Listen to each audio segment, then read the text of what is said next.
कभी सोचा है कि हमारे चारों ओर एक पूरी जीती जागती दुनिया है, एक ऐसी दुनिया जिसे हम देख ही नहीं सकते। ये दुनिया हवा में है, पानी में, मिट्टी में और हाँ, हमारे अंदर भी। आज हम सब मिलकर इसी अदृश्य दुनिया के कुछ राज जानने की कोशिश करेंगे। तो जरा एक पल के लिए सोचिए, क्या हो अगर ये छिपी हुई दुनिया, ये 99% जीवन अचानक हमें दिखाई देने लगे। कैसी दिखेगी हमारी दुनिया?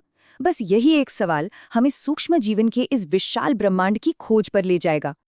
तो इस अदृश्य दुनिया का दरवाजा खुला कैसे? जवाब है एक चाबी से, और वो चाबी थी माइक्रोस्कोप। देखिए, 1660 के दशक से पहले तक तो ये दुनिया एक रहस्य थी। फिर आए रॉबर्ट हुक और एंटनी वॉन ल्यूवेनहॉक जैसे लोग, जिन्होंने हमें पहली बार इस छिपे हुए ब्रह्मांड की एक झलक दिखाई।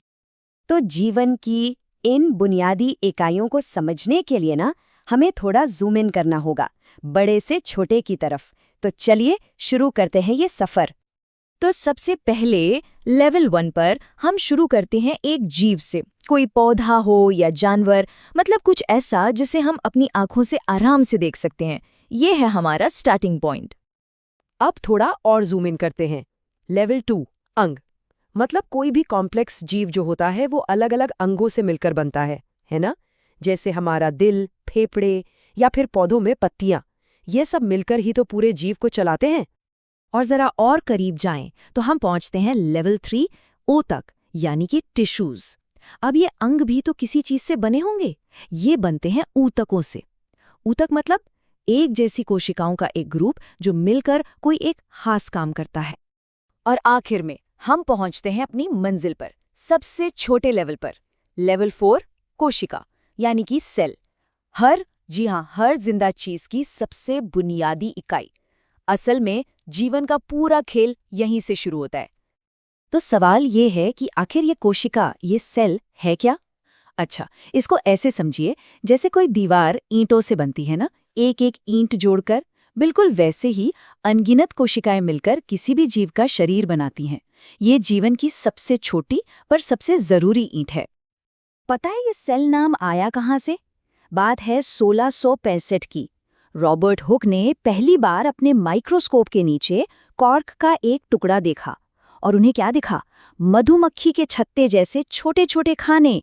बस उन्होंने इन्हीं खानों को सेल नाम दे दिया। और सच कहूं तो ये विज्ञान के इतिहास का एक बहुत बड़ा पल था। ठीक है, तो अब हम ये तो समझ गए कि कोशिका क्या है, पर क्या सारी कोशिकाएं एक जैसी होती हैं? नहीं, बिल्कुल नहीं। चलिए अब जरा पौधे और जानवर की कोशिकाओं के बीच का फर्क देखते हैं।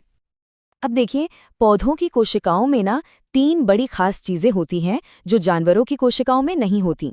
पहली, एक मजबूत बाहरी दीवार जिसे सेल वॉल कहते हैं। दूसरी, क्लोरोप्लास्ट जो धूप से खाना बनाने का काम करता है। और तीसरी, एक बड़ी सी वैक्यूओल जिसमें पानी जमा रहता है। इसी वजह से तो पौधे इतने सख्त होते हैं और जानवर लचीले। अच्छा, एक सवाल मन में आता है, अगर हमारे जैसे बड़ी जीव खरबों कोशिकाओं से बने हैं, तो क्या ऐसा हो सकता है कि कोई जीव सिर्फ एक कोशिका से बना हो? और जवाब है हाँ, बिल्कुल। और यहीं से हम दाखिल होते हैं सूक्ष्म जीवों की एक कमाल की दुनिया में। जी हाँ, हमारे चारों तरफ अरबों खरबों ऐसे जीव हैं जो बस एक ही कोशिका के बने होते हैं। इन्हीं को हम कहते हैं सूक्ष्म जीव या माइक्रोब्स। और ये कोई मामूली जीव नहीं है, ये तो वो अदृश्य सुपरस्टार हैं जो हमारी दुनिया को चलाते हैं। और इन सूक्ष्म जीवों की दुनिया में भी ना बहुत वैरायटी है। इसमें बैक्टीरिया आते हैं, फंगी हैं जैसे वो ब्रेड बनाने वाला यीस्ट, अमीबा जैसे प्रोटोजोआ भी हैं, और छोटे छोटे शैवाल भी। हाँ, वायरस भी इसी दुनिया का हिस्सा माने जाते हैं, हालांकि टेक्निकली वो कोशिका नहीं होते। अब माइक्रोब शब्द सुनते ही अक्सर दिमाग में क्या आता है?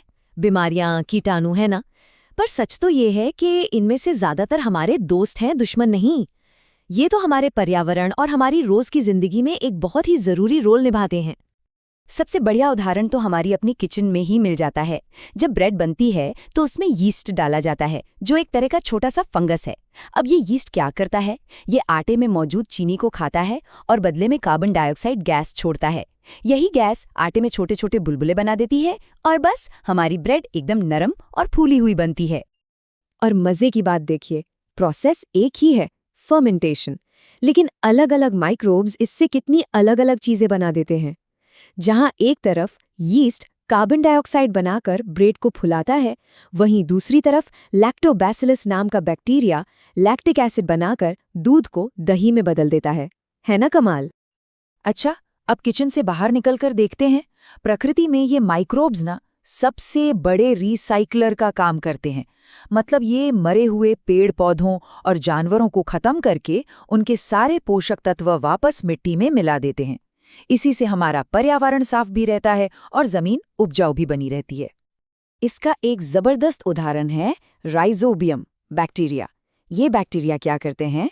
ये फलीदार पौधों की जड़ों में रहते हैं, हवा से नाइट्रोजन खींचते हैं और उसे सीधे पौधे के लिए एक नेचुरल खाद में बदल देते हैं। सोचिए, प्रकृति का कितना शानदार टीम वर्क है ये, जो हमारी मिट्टी को फर्टाइल बनाए रखता है। चलिए अब बात करते हैं माइक्रोब्स के एक और सुपर पावरफुल ग्रुप की। ये है माइक्रो एल्गी, यानी बहुत ही छोटे छोटे शैवाल। हमारे प्लैनेट की सेहत पर इनका बहुत, शायद सबसे बड़ा हाथ है। एक हैरान करने वाली बात बताऊं, हम जो हर दूसरी सांस लेते हैं ना, वो ऑक्सीजन कहाँ से आती है? इन्हीं छोटे छोटे समुद्री पौधों से। जी हाँ, बिल्कुल सही सुना। हमारी पृथ्वी का 50% से भी ज्यादा ऑक्सीजन समंदर में रहने वाले यही छोटे छोटे शैवाल बनाते हैं। असल में तो यही हमारे प्लैनेट के असली फेफड़े हैं। तो ये जो अदृश्य दुनिया है, ये सिर्फ हमारे आसपास ही नहीं है, ये तो हमारे अंदर भी है। सच तो ये है कि हमारे शरीर में हमारी अपनी कोशिकाओं से ज्यादा इन माइक्रोब्स की कोशिकाएं हैं। और ये बात हमें एक बहुत गहरे सवाल पर लाकर खड़ा कर देती है कि क्या हम सिर्फ एक इंसान हैं या फिर खरबों जीवों का एक चलता फिरता इकोसिस्टम? इस पर सोचिएगा जरूर।